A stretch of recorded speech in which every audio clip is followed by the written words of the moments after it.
Today I'm here with Aubrey Grossen. She is this amazing woman who has children. She's written a book. She speaks at these public events to help women, especially when they're having mental health issues and postpartum depression and things like that, right? Yeah. So I've asked her to come here today. She is an inspiration to me. I actually went and followed her page and saw a lot of what she's doing and really admired you for that. You're so sweet. Thank you. And I want you to talk to us a little bit about your personal journey, if you're okay with that. Yeah. And if I get the courage, I might share a little bit of mine in there, which I've Yes. never shared with people. But Yes. Okay, let's hear a little bit about what brought you to this point. Yeah. So, I mean, where do you want me to begin? Because Good question. there's a lot. I'll start with my motherhood journey. Okay. So I became a mom 10 years ago. And I just remember thinking, I was like the teenager that was like the babysitter on the block. Like I was like, oh, when I become a mom, this is going to be like Second nature. easy breezy, right? Like it's like, it's what I'm made for. Like I just thought I was like, oh, this will be so easy.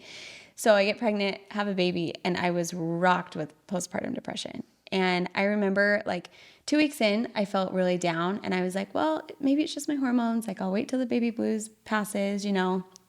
And I just like tried to like get a grip and just keep going. And my baby was really colicky. So I just remember thinking like, where's his mom? Like who can help him? Because I didn't know how to. And I was trying to nurse at the time. And I just was in like this, the depression just kept getting worse and worse. And I remember the one thing I felt out of control. Like I couldn't help my baby. I couldn't help myself. Breastfeeding was a nightmare. It was all just so crazy. And I remember I just, I mean, there's so many parts of the story, but basically your mind goes through so many different things and it's a chemical imbalance. So like I'm having like OCD thoughts and I'm having suicide ideation and I'm having all these different, it's like a battle in my head of like how I could harm myself or my family. And then like me trying to be like singing church songs because I'm like, it was just a battle. Like my brain was just so sick and I felt like ashamed. Like I didn't want to tell my husband because I was like embarrassed. I was supposed to be the easy breezy mom. Like I was supposed to be this mom that could do it all. And I just it was kind of a time when mental health was taboo too. So I didn't want to talk about it. I didn't want people to see that I was struggling. And I felt like a monster inside. I was like, the fact that I want to like, I have all these suicide thoughts. And I remember hiding the knives in my kitchen because I was afraid of myself. Like I was afraid of what I could possibly do. And at the time I felt so out of control of things that I felt like I could control. So I stopped eating because I could control food. So I lost like 25 pounds in 2 weeks. And this one specific day, my husband was at work and my baby was in his crib and I had like 3 carrots. That was like my dinner. And I remember I was standing there with my plate of dinner and I was so weak because of loss of nutrients, loss of everything. I was trying to breastfeed at the same time. It was awful. And I remember just like passing out on the floor, like blacking out. My plate just like falls. I'm on the ground. And I remember like coming to, like everything was black. And then I come to, and I just remember thinking like, oh, I think I could die from depression. Like, I think this is how I go.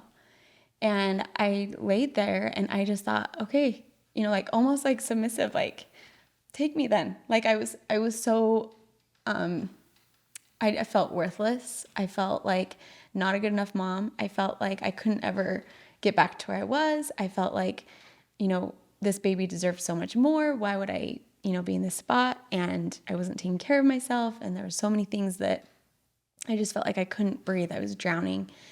And in that moment, I came back to, like I kind of woke back up and I'm on the ground. And I just remember the first thing I see when I open my eyes is a picture of Christ in our hallway. And it was one of those pictures where it was like a straight on, like, and his eyes were beautiful. It was a beautiful artist did it. But where it just was like piercing to your soul, where you're just like, okay, like I'm not alone. I don't have to do this alone. And I'm not going to die. I can stand back up and keep going. And that was a huge turning point for me because I remember thinking, okay, he has felt that before. And whatever like I'm going through, I'm not the only one. Even if it was just him, I'm not the only one. Like I can continue to keep going. And so I got back up and I remember I went to like a family dinner, and my cousin, one of my husband's cousins, was like, "How are you really doing? Like, how are you actually like really doing?"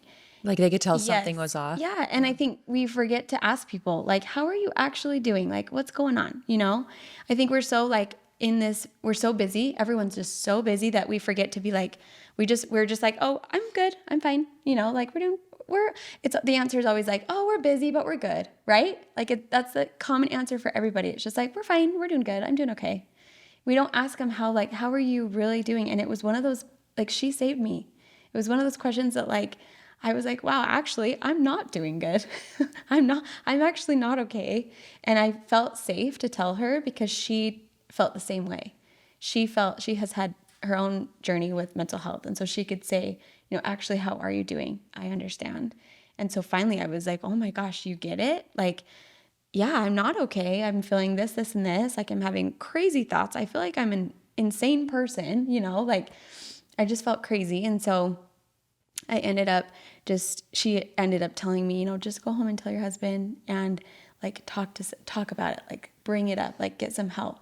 And so I honestly thought he was going to leave me because of how crazy my brain was at the time. And so I finally was like, okay, I'm just going to be brave. And I told him, of course he didn't leave me. Like, of course, you know, he didn't think I was a monster or crazy, but like he had to kind of come to an understanding, which he won't ever understand, you know, where I was at, but he tries to, and he comes from a place of love and understanding. And at that point I ended up calling my doctor to get on some medication. And my husband was so awesome because he went to pick up my prescription and he brings it home and he's like, I'll put these, you know, here's your prescription, but also let's get you out of bed. Let's go for a walk. Like there's Which so is many so things. necessary. Yes. Like go get some sunshine. There's so many things that are absolutely free that will help your brain to just be in such a better spot. And if you need medication, absolutely. It's a flotation device. There's You no get on shame there. in that. No. And I think, you know, it is. It's like a flotation device. If you're drowning, get on medicine. Yeah. But then, like, I always tell people the medicine is a flotation device, and then sunshine and like walking and all these other things, exercise, they're things to help you swim. Yeah. So you have all these tools that you can grab, but I had to kind of pave my own way to figure out what those were. And during that time, I was like, I can't be the only one. And I started to share my story, and I'm like, holy cow, there's actually thousands and so many millions of people who go through this. And it's something that wasn't talked about as much at the time. And so I just started to like just be vulnerable and connect with people. And just by sharing my story, I've been able to connect with thousands of women who understand, like they get it. Yeah. And it's been such an incredible journey because I ended up starting Anya, which stands for A New You Again. And it's just a program that helps women with their mental health. So we do like events and retreats and stuff like that to just help them to feel better. And what do you do at those retreats? You know, we do a lot of different things. Like I love meditation. I love I do a very like Christ-centered breathing meditation exercise with women just to help them to feel centered. I think so often we're so busy. That's where anxiety comes in. Like if you're so focused on your future, anxiety comes in. If you're focused on your past, depression sinks in. So when you can allow yourself to be still, stillness is like my big thing. It allows your brain to be in the present moment and not be too far into anxious land and depression land. Yeah. So we do a lot of things that help you to just help your brain to be in the present moment. And it's one of the most rewarding. I'm like, how is this my job? Like it's been so cool to turn my pain and a passion that I've been able to help a lot of women with. It's been really cool. And then you also wrote a book. Tell me a little bit about that. Yeah. So so about 5 years ago, I just had this like prompting that was like, you need to write a book and it needs to be called He Came For Me. And during that time, it was really cool because I was on a business trip with my husband and I was at the hotel with my baby, just staying back. And she was taking a nap and I just like kind of meditated on it. Like He came for me. Like what does that entail? And I had just like this, almost like a recording of my life of like in my brain of just like things that and experiences where Christ has come for me. Like the example of Him coming when I like open my eyes and He's in the hallway, like just that example. Yeah. But like even back to when I was a child and things where I felt like His hand was in my life. And so I had all of these memories come to my mind and I was like, okay, I need to write this book. And I was like, maybe when, you know, my kids are grown or, you know, I'll get to it. But then recently I had this image in my head of what I wanted the cover to look like. And so I had a friend draw it up for me, and she finished it really fast. It's the most beautiful It image. is. And I was like, well, I have to finish my book now. Like, that image has to be in people's homes. And so I like found an amazing editor, graphic designer, you know, my girl that did the artwork. Like, we all just came together and finished it. And it was totally God's hand in doing it. But it was amazing. It was amazing to do. That is incredible. So let me go back to this postpartum depression. Did you have that with every subsequent child as well? Yeah, so I've had 4 babies, and I would say one of them, I didn't have anxiety or depression. Wow. And it was because I literally had each of my sisters like stay with me like for the first 8 weeks. Wow. And So like, kind. I know, amazing. But I think that was why, like, I needed someone to like help me in that phase. Yeah. But with my other ones, it was, I had depression with my first, and then the second was severe anxiety. And that's when I went to my doctor, and I was like, what can I do besides medicine? And he was like, have you tried stillness? I'm like, what's stillness? Like, I thought it was weird. And I'm like, not really. Like, what do you mean stillness? And then I started to dive into that world, and I have been just so like, there's been so much healing in being still. I find a time to be still every single morning and afternoon. Like, I spend either 5 minutes to 2 hours a day of being still. Wow. And it's medicine for me. Like, Yeah. it's something that's helped me so much. That's a beautiful concept. I agree. I wish people knew how prevalent this actually is, because if you think we're chemical beings, you know, like, and then you grew a human inside of you, and then you go through this huge transition of getting this human out of you. And then there's all these hormonal changes, and it affects your brain. It affects your emotions. It just does. And sometimes there's no way around it. No. I wish I would have known that too. When I had my first, it actually became a scenario where it was the perfect postpartum Perfect storm. psychosis, actually, because I almost lost her. She was in the NICU for a long time. And then I lost such a massive amount of blood in my body that I had to get blood transfusions, and I could hardly walk or sit or, you know, do these things. And then by a huge miracle, she ends up surviving. And we're finally, you know, weeks later able to take her home from the NICU, but I have no family nearby, and I'm still recovering. And that NICU life is no joke. Oh, Like, man. that's trauma in itself. It's so much trauma. Well, yeah, it was so much. I'll sometime have to share that story, but basically I watched her almost die. They told me she might die, and it was likely she would. And then they said, well, if she does survive, she'll have severe brain damage and all this stuff. And so, and then it's like, now you're letting her go home with me? I've never done this before. And just the pressure of that. And then That no was your sleep. first baby My experience? first, yeah. And then it's like, so hard. then you get no sleep. That compounds it. And I remember, I shouldn't say embarrassing, because there's no shame in this, but it's like, it's almost ridiculous to look back, and these were my thoughts. Were like, I remember looking at my baby, I can't fall asleep or else she will die. Like, my brain was not functioning Not properly. healthy. No. And so I was looking at my baby. It's like, 2 a.m, and I haven't slept in now weeks. And I'm just like staring at this baby, like, I can't fall asleep or else she's going to die. And it just felt like 'cause normal you to had me. psychosis. So I had full-on psychosis, yeah. And so I'm like looking at her, and then I would start to drift off, and then I wake up and start crying. I'm like, oh my gosh, my baby's going to die because I fell asleep for a second. So it's like, you go like a month or two like that. Even just the lack of sleep, you'd lose your mind. But then the hormonal shift and everything like that, and I'm trying to recover from, the trauma that my body faced. And my husband didn't know anything. He was going to work, and I have no family nearby. And the doctor said I had to quarantine this baby because she can't catch anything. Her lungs had collapsed and all this other stuff. So the panic of that. Yeah. Yeah, so I just stayed in our bedroom. I didn't have a phone to look at or anything. I mean, I had a phone, but I didn't look at it. I didn't turn on the TV, so I would just stare at my baby all day and just and then I wouldn't even go eat anything. So same thing, I lost about 25, 30 pounds. And then I would only go downstairs if I had to get something, but I was scared of the stairs because to me, the stairs meant that we're going to fall and we're going to die. Yeah. Everything Did you equal get to her help dying. from that? I did end up getting help. So it was finally, this is what, Because I'm not- psychosis, you have to you need help right away. Like You do need help I'm right away, preaching all this yes. stillness stuff, but with psychosis, you got to get. you have to get help right you have away. to get it. I never had the imagery that you hear a lot of women talk about where they have images of hurting their own child, but I had images of something else hurting my child and me not being able to protect her and, hurting myself and stuff. And it got so bad that I was hallucinating, seeing evil stuff, Yeah. and then every time I saw scissors, I would actually see them walking towards me, like they're going to hurt me, and and then I'm thinking, this can't be real, and I'm too embarrassed to tell anyone, but I know what I saw. Yes. it feels crazy. I know. It feels, and Well, think about it. You yeah. have zero sleep. Yeah, no sleep. And your chemicals are imbalanced. Yeah. And when you have psychosis, it really is like that. Like it's a disease where you're sick. Like it's not that you're making it up. Oh, it's yeah. that your brain is actually seeing that. Yeah. And it's terrifying. It is like absolutely so terrifying. Yeah. And so luckily our doctor was actually 2 houses down from us. Oh, I'm so glad. And he was a home teacher, which is what they used to call it at the time, where he would, in our church, they'd come visit you and they check in on you. And so it just, and he happened to be at the hospital delivering that day. He wasn't our doctor. He was not my normal doctor. He happened to be the one that delivered her. Oh my goodness. And so, it's like 11 o'clock at night. My husband sends him a text. I have no idea what's going on. He comes over. Way to go for your husband. That's awesome. Oh, I know. He knew something. I mean, that wasn't normally me. Like it takes a lot to actually make me cry. But anyway, and so he comes over and he's like, how we doing? And I was like, fine. Why?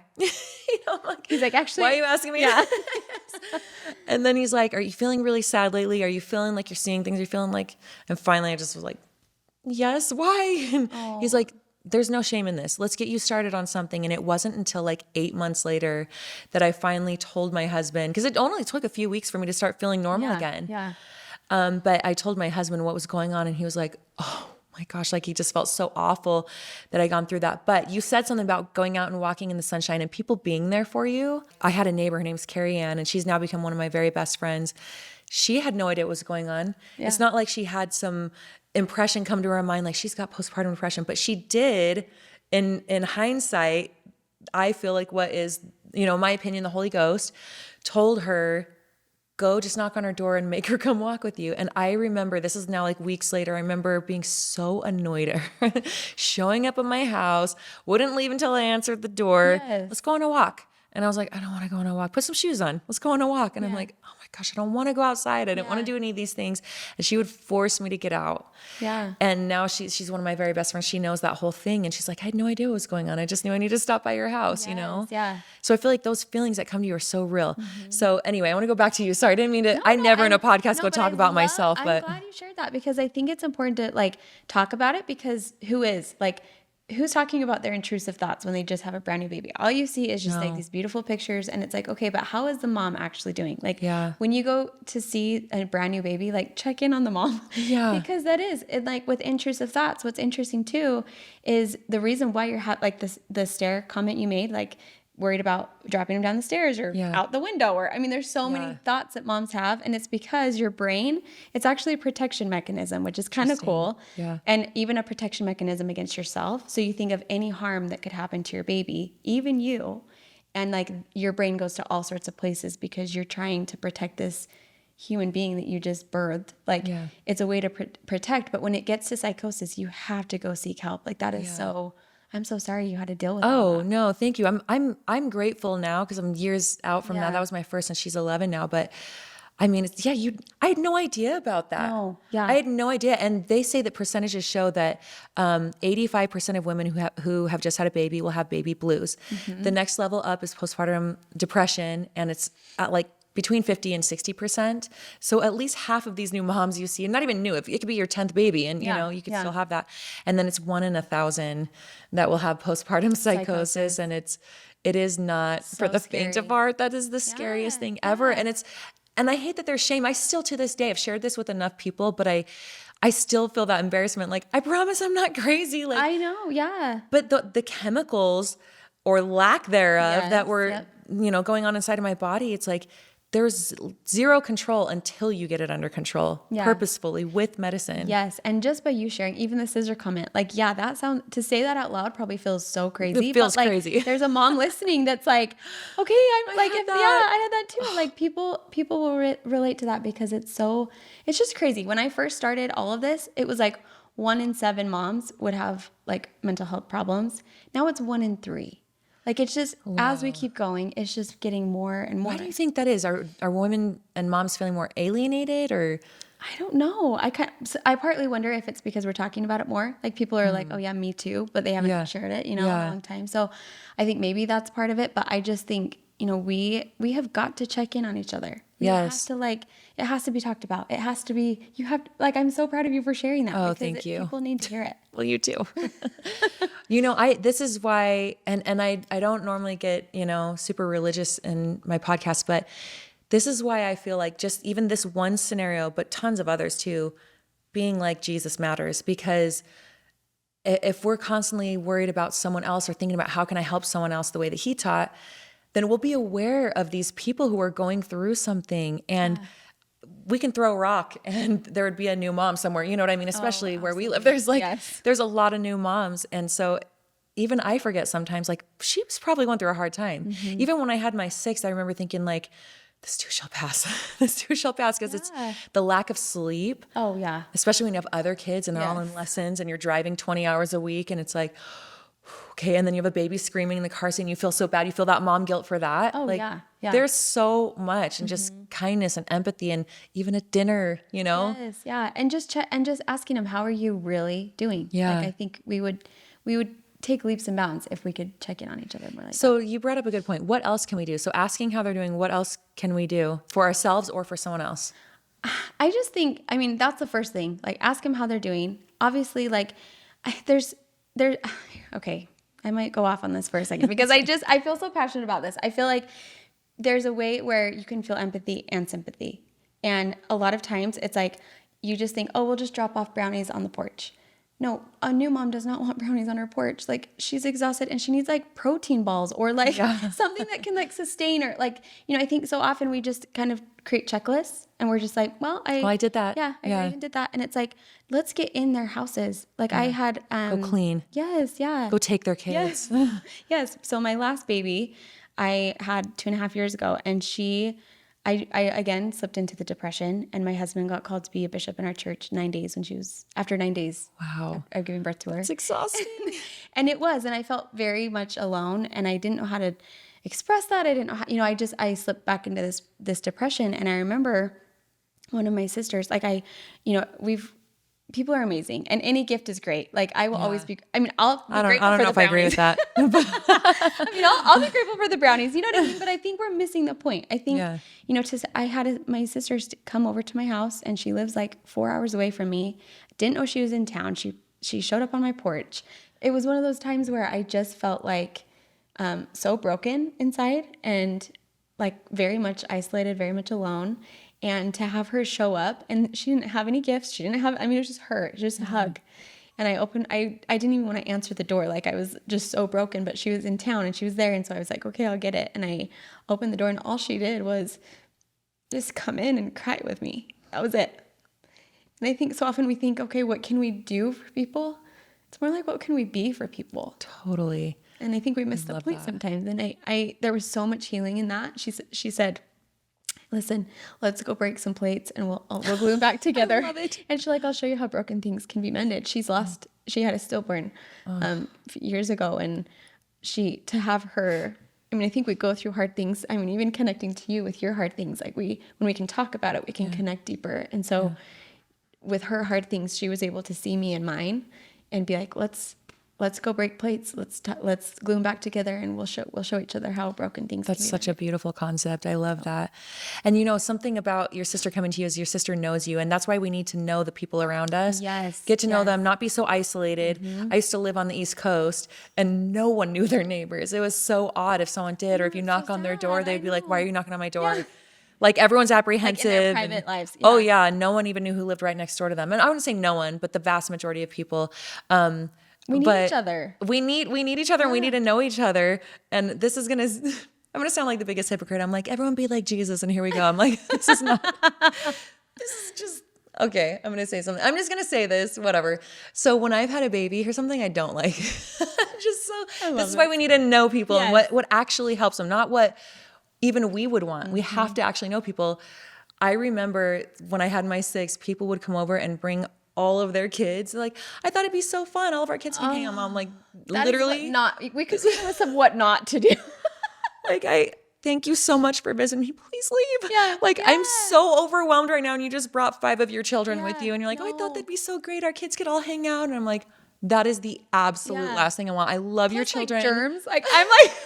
like, I love you. I love your children. I don't want you here right now. Yes. Like if you're coming here to clean up, bring me a dinner or, great, but I know I'm not being, if I were super kind, I would be like, oh, this is great. But honestly, that was kind of the worst thing. And sometimes it's helpful to know what not to do. Because Yeah. I think that's true. Like sometimes there's just like, that's a not to do thing. Yeah. Yeah. Like I remember thinking, remember this, because the next time you want to go help a new mother, Yes. Do not bringing bring all your of your kids. children Yeah. over is not going to help them. Shocker. Like, No. which just sounds so mean, but like, and I know it was them, they had the kindest intentions. They just wanted to come over and like, oh, we all just want to visit. We all want to take a turn holding your baby. I'm like, I don't want you all to hold my baby. I don't want anyone to touch her. Yeah, like I don't want you guys to get my child sick. Like I know that's maybe cute for you. And I could tell it felt to them like they had done something really good. And like maybe if I were a better person, that would have been a great thing. But for me, it was like, this is kind of the worst. It's good to voice that though, because I think people just don't. I mean, they're just not thinking, and it's like, no, that's not helpful. Yeah. Like a text of how are you really doing is way more helpful than bringing all your kids over. 100%. That's so hard. 100%. Yes. Or like, let me come take your kids, or let me, we're asking, what can I do, honestly? And even pushing, I've noticed if I push, like if I ask someone, what can I do for you? Oh, nothing, we're good. Cause that's what I always respond with. Cause I don't want to put you out, and I'm a pleaser, and I don't want to, I know you're busy too.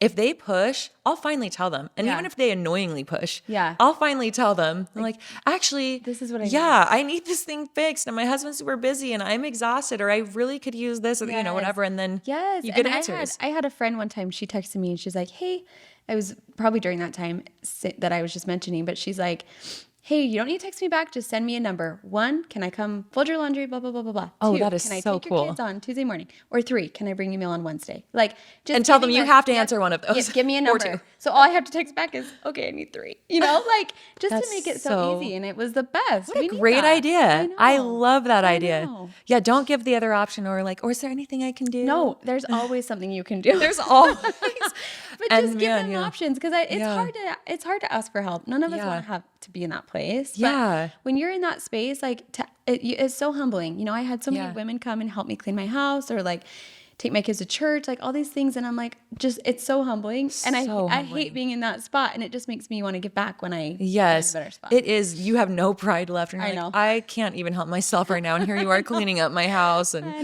know you just found a used diaper in a random drawer. I don't know. Yeah. It's kind of embarrassing. I know. And we need to see each other as we really are. Like, that's what I think is so beautiful about women's connections, is that we have that ability. Yeah. And I think we've got to get past our own insecurities to see each other. Absolutely. I love that. And you are so good at that. I noticed right away, like I said, I'm just bringing this full circle to where I started, which is right. There's divine intervention in everything. I think it's like, we talked about this. You meet people you're supposed to meet, for hard lessons or good lessons, like you meet these people, and if you listen closely to those feelings, how long those people are supposed to be in your life, or just, but with you, it's like automatically I saw on your page, I was like, whoa, like she's super vulnerable. This is so good. And women need to know that they're not the only ones, and there's help out there, and there's hope. Yes. So thank you so much for being willing to be vulnerable and share your journey with people, and let them know that there's actually hope, and they don't have to be stuck in a dark place. Yes. Yeah. You are just incredible. So thank you. No, thank you. And thank you for being here. Yeah. Thanks so much.